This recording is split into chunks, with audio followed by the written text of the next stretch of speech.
Hello, F Natural here. Welcome to my channel and my series Agenda, a show about something where I get together with a friend and we muse. Today we're here at the cool, awesome THC dispensary in St. Elmo Arts District with Emily. And Emily, would you like to tell the viewers something about yourself?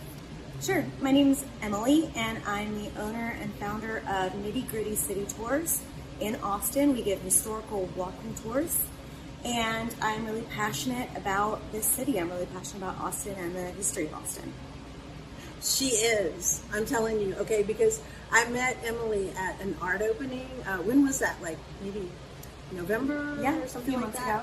Ago. And she was talking. She said she didn't even realize I was filming her because she is so magnetic and so knowledgeable about history.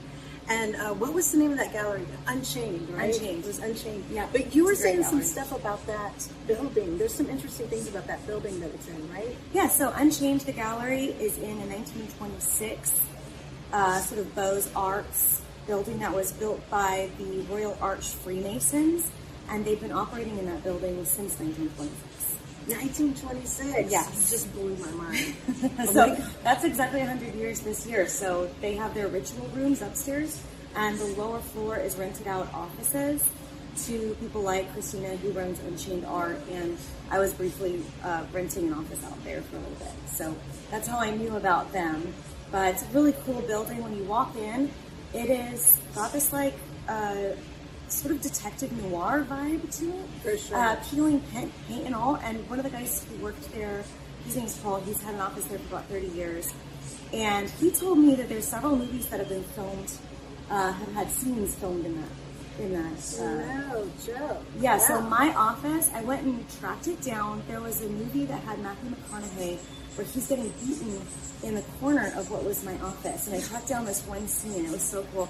And then there was a scene of the movie about Temple Grandin. One scene of that movie was filmed in that office as well, because it's just got that sort of 1926 completely kind of left behind in time feel to it. It's really cool. See, I wouldn't have known about that that mood that you're talking about. Yeah. Except that, you know, at one point I had to go to the bathroom and I went out the back door of the gallery, and that leads into this kind of cool, kind of creepy old hallway. Yeah. So otherwise I wouldn't have really known, but I mean, we all love old buildings, right? You know, Yeah. something about that architecture downtown. And there's a lot of it downtown. It's kind of hiding. A lot of development has happened, so it's got this texture of old and new and old and new. And I think that actually is not a detriment to our city. I think a lot of it is incorporated well. I wish we had seen some more old buildings, but as far as architecture downtown, we have a lot of it, a lot of historical architecture, a lot of buildings with stories like that. Yeah, I noticed on your website, it's Nitty Gritty Tours Austin. Yeah, Nitty Gritty City Tours. I don't really know why I picked that name. It was kind of impulsive. I just thought I'm really obsessed with the nitty-gritty of history, and I'm just over-researching everything, and I know a little too much about each topic. Like, I'm never going to tell anybody this, and I just really felt like nitty-gritty was the word that kept coming back to me, so I called it Nitty Gritty City Tours. My website is Nitty Gritty City, no, that's not right. My website is ngctours.com, and that's where you can find my tours. You can also find a little bit of history of Austin on that website. You can find me on TripAdvisor and buy a tour on Get Your Guide. I have a podcast that I have not updated in a long time. I did a 5-part series on the 1885 murders that happened in Austin, the Servant Girl Annihilator. People don't really use that phrase so much anymore, moving toward like Midnight Assassin or Servant Girl Murders. And so I did a 5-part series on that because I felt like I had different things to say than what was being said. And since then, I really haven't updated my podcast. But if you're interested in true crime, that's called Nitty Gritty ATX podcast. Yeah, and that is a really well-produced podcast. I mean, it sounds really good. Did you listen to my podcast? I did. No way. I did. Thank you. But also, so I have a question. Yeah. Who is that singing that song at the beginning? Oh, that's me. Yeah. That is so cool. I had no idea. That was an incomplete song when I used it as sort of my intro, and I've since then finished the song. So it's like about a Greek myth. I don't even know if it's a Greek myth. The story of Persephone is a story that I like. So that was what that song was about.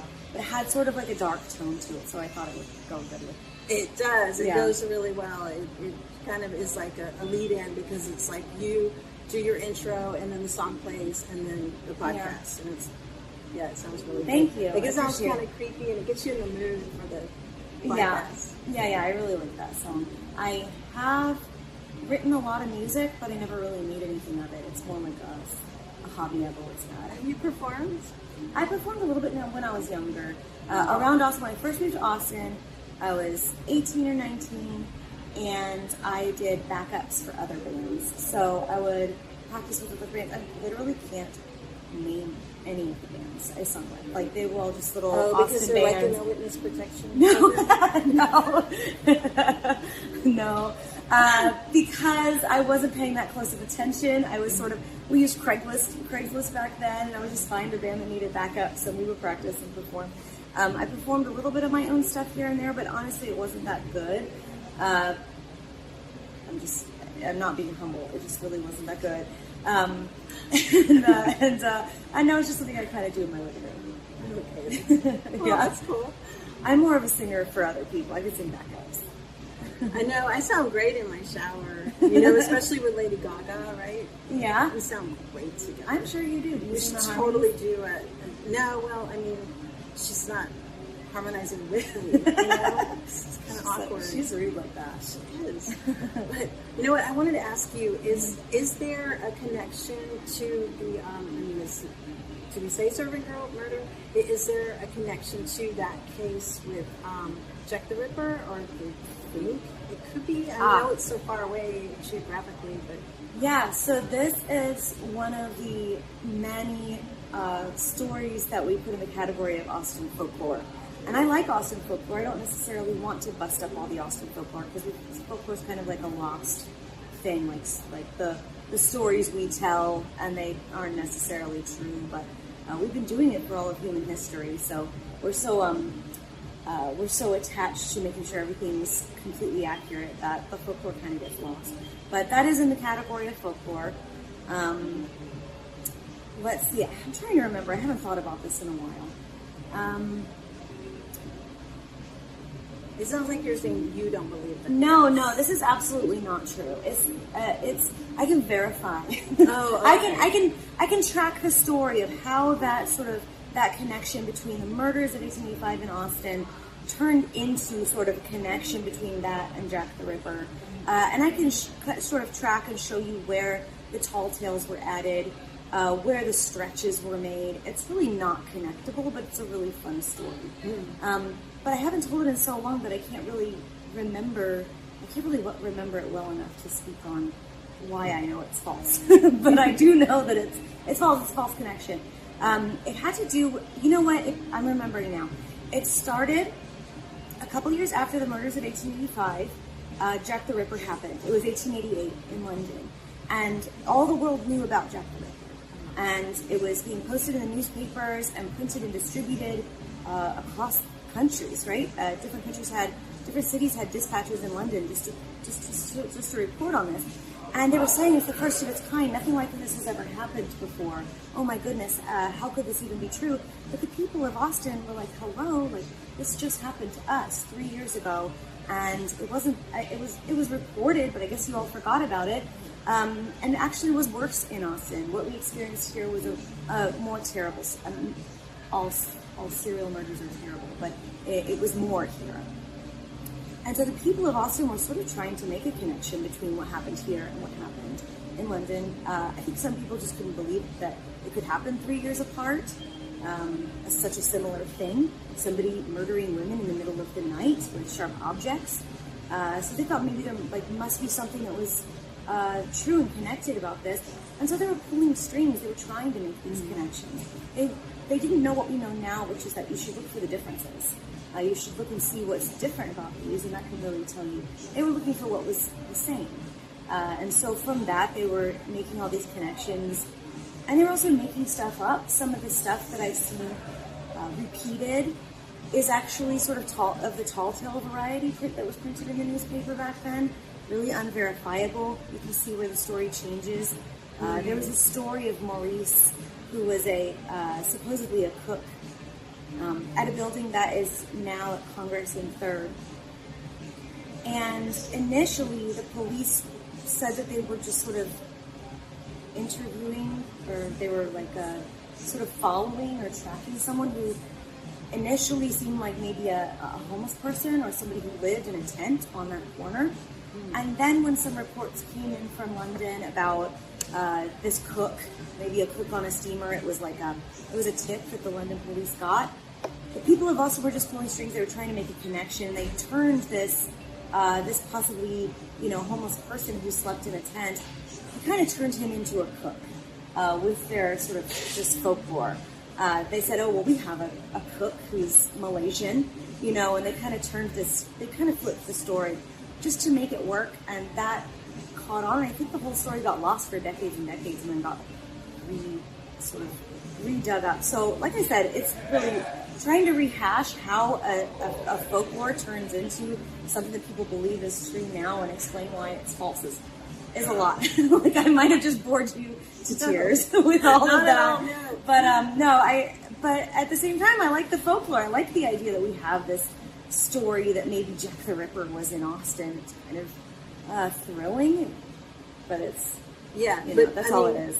Just the fact that Jack the Ripper may have been a cook and this homeless guy may have been a cook, that's pretty flimsy just on its face. Yeah, it's pretty flimsy. Kind of lame. Yeah. But, so just one more thing. Do you think that we really have the real killer of the yogurt shop murders?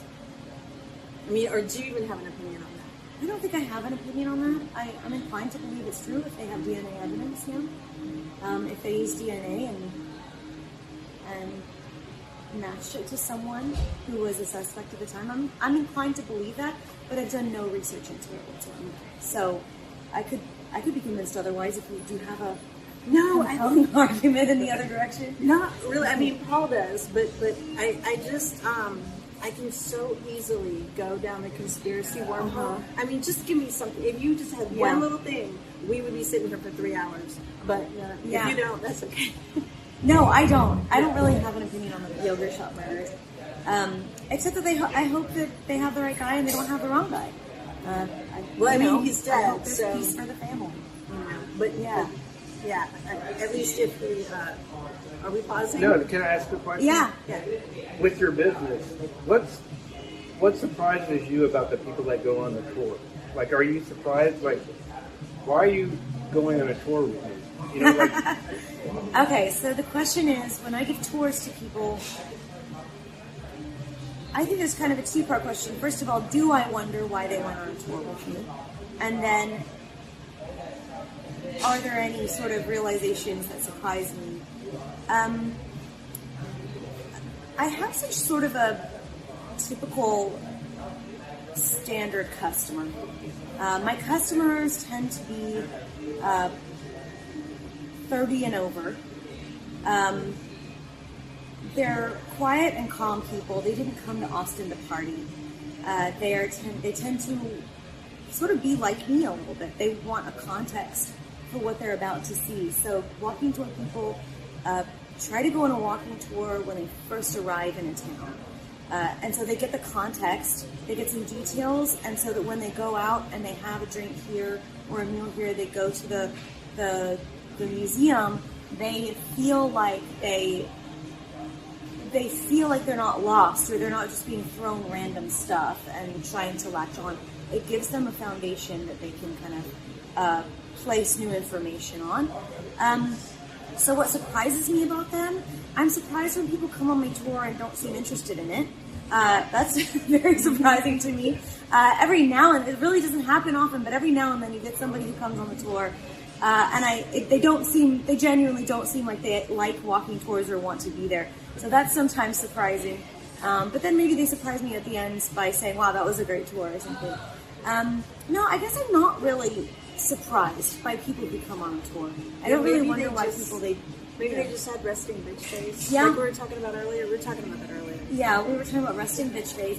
A lot of men have resting bitch face. Oh, good. So I sometimes wonder why they're scowling at me, and then at the end of the tour, they're like, "That was a great tour," and I'm surprised by that. No, I guess I'm not really surprised by people who come on the tour. They tend to be people like me, people who need some kind of information in order to enjoy themselves. Some details, some macro and micro details in order to like even sit and relax, if that makes sense. Information people. Yep. Yeah. Awesome. Okay.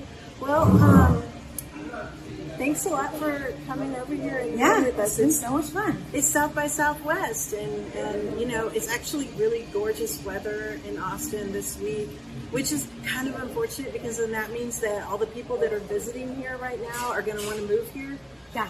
This is so rare. This nice weather is magical. It was just the most magical South by Southwest I've ever seen. The weather was beautiful. Everybody on my tours were just absolutely starstruck with how amazing Austin was. People were saying, "I want to move here." So it's exactly right. We got a big problem coming. Right? Did you tell them about the snakes in the toilets? Because we have a really bad problem. It happens like once a week, right? Yeah, once a week I get bit right in the butt. I have anti-venom in my bathroom. Okay, so don't move here. Okay, you don't want that. You don't want to get bit on the butt. Okay. So anyway, thanks for watching, and Emily, thanks for coming by. Yeah, thanks for having me. It was a lot of fun. And we'll talk again soon. Yeah, Thanks. can't wait. Bye.